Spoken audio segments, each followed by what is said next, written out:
in preparation for being a mother, I got a lot of books. I got the books, I didn't read them, you know, but I read a couple of them.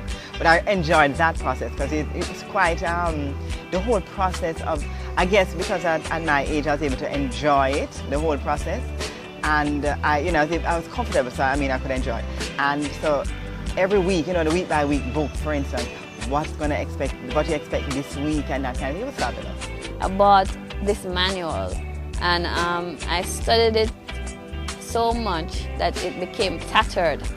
The cover started drop off. So I read from cover to cover, and these manuals tend to follow a very medical, sanitized kind of. So when them give a solution to breastfeeding at night and so on, but when the messiness of real life intervenes, so what you have to be a good mother is to be a juggler. That's what I call myself. You have to know how to juggle real life with theory, with practical. So I read all the books, I bought all the magazines, any little thing on. I became a parenting student in my early 20s. So much so that other mothers at CVM where I went after I had my last son, would come to me for advice, people who got pregnant. So I just hand them my book and then they would take it and then pass it from somebody to the other mother-to-be, to the other mother-to-be. They would ask me about schools and stuff, but I'm a researcher and I'm thinking to myself, I'm a journalist, so there ain't nothing I can do from I can read the manual, I must can do. Just in your heart as a mother, because a mother is not something that you can go buy a shop or something that you can practice. A mother is something natural.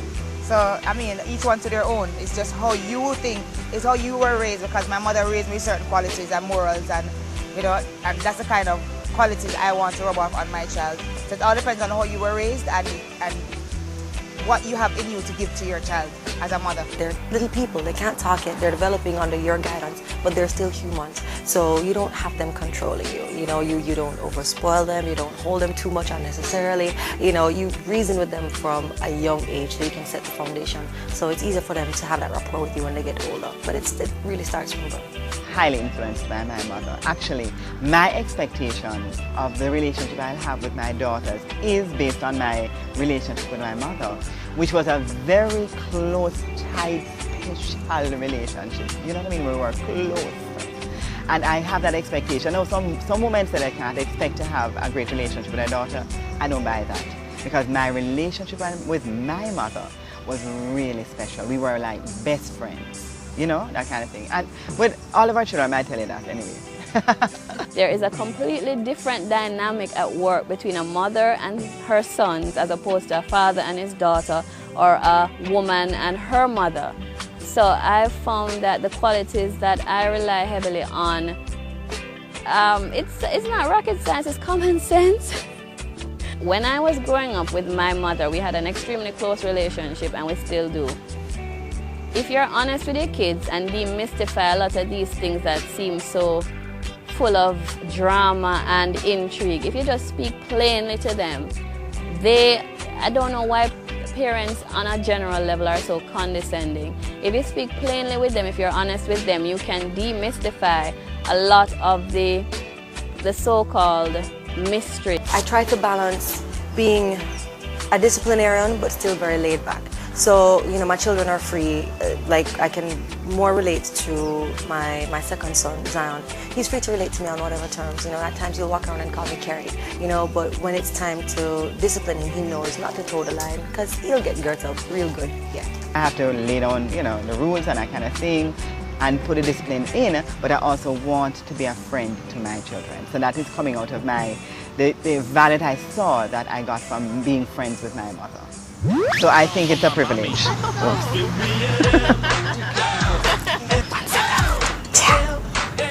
Heck, yeah.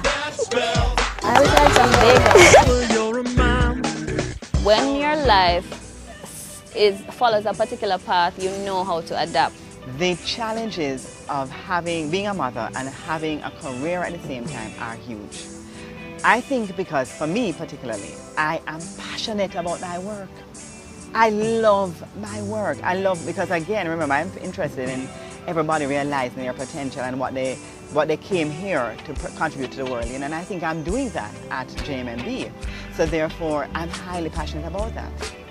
So balancing the two is not working right now. I mean, I don't know, but you know what the children will, they'll tell you when they need more attention and more time, more play time, and they give you direct feedback, you know. You get direct feedback from children, which is just beautiful. But I know I need to really brush up on that. I'm not succeeding in that in terms of the balance at all. It's you that teach them how to actually react and respond. So with my second child, as allowing him to control my life, like literally, I am so attached to my second son. If he leaves right now, I start crying. There's a very thin line that I've been able to balance. I can still be out there as a career mom and not lose my grounding. So there's some things that in my career I will not do because I'm a mother, and I don't even have to think twice about it. It just kind of comes naturally. I look forward for Marketing to come knock my door at 7 in the morning. When him get ready, I'm the one who take him to school, pick him up back. As long as I'm in Jamaica and I don't have anything tedious, Marketing is my first priority. If I have to work, I have to work. I try to get home early, tuck him in bed. So I am just Marketing. He's starting to know who I am now and knows that mommy have to be in and out, in and out. Sometimes he says, "Bye, mommy, love you." One other time he says, "I want to come. I'm going to get ready," and that really saddens me a lot because I don't want to expose Marketing into this kind of. Yeah, he's displaying talent already. He's displaying a lot of characteristics that his father has mixed in with mine, which is good, which is a God-given talent. But my focus is not to expose Marketing. It's just to, you know, let him get a proper education. So when he grow up, he can choose whatever he wants to do. I was reading a Time magazine on this very not popular disorder called autism, and I'm reading this and I'm thinking, wow. But the world is full of all sorts of things, and I just put it down and moved on with my life. By the time I have my son Quinn, who has autism now, he starts to exhibit these signs into, say, his first year, into his second year. And I'm saying, but wait, isn't this autism that I read about? I did a Mother's Day special after having him diagnosed because I was in denial and I never wanted my son to have autism, and a lot of phone calls came into CVM because a lot of people apparently in Jamaica had been dealing with this autism and weren't even sure what to do. It's a lot of assistance, a lot of family help, and a lot of meticulous planning and scheduling. I just make sure everything works because I'm a workaholic. My heart sleeps still. And the more I work hard, the harder I work, the less I sleep. Maybe I don't look tired, but I don't feel tired either. But I don't really sleep much. Sometimes on 3 hours I get to sleep. When I realized I had two in quick succession, Nia and then Naima, I decided that I would definitely step down as head of GMB at that time. Because I know, you know, there is no way I could give, GMB, as you said, was a baby of mine too. You know, when mommy started, I was there within a month I was with the company. And, you know, creating a company, a different kind of company. And, you know, it's something, when you're passionate about something, because I want to create something different that we can show Jamaica that you can have a company that's based on love. You follow, you can have love in the workplace. So you can, you know, because you want to make sure that you have integrity. If you have love at home, you have love in the workplace, that kind of thing. That's what we're standing for. And I, in my own way, I want to stand for Jamaica, where we respect and love each other. That it is, you know, just our natural way of being. Because I know that's where Jamaicans come from. In terms of, you know, once we are able to get over the stuff, all the survival thing that we deal with, right? So it was very difficult for me to step down. But because I know my primary responsibility, they didn't ask me to come here, they didn't ask to be here. I decided to bring them into this world, then that is my primary responsibility.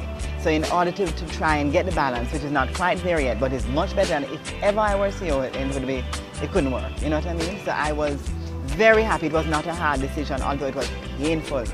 I remember when I started, the one I called everybody together and say goodbye, you know what I mean? And I was bawling down the place, and it was totally emotional for me. It was really, really challenging. And I sent this long email, you know, this email, I have like 3 pages of email.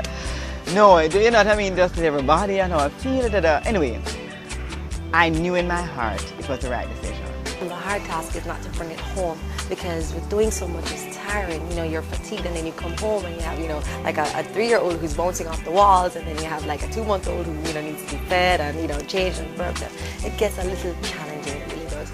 But But then for me, I can run without sleep for a little while, and then when I crash, and then when I burn out, I just rest and then rebuild. But it's all about, how you think. So this is a challenge ahead. You just have to condition your mind. But it takes a while to get it. It really does. Oh, mama. Oh, mama. Mama, mama. My sweet mama.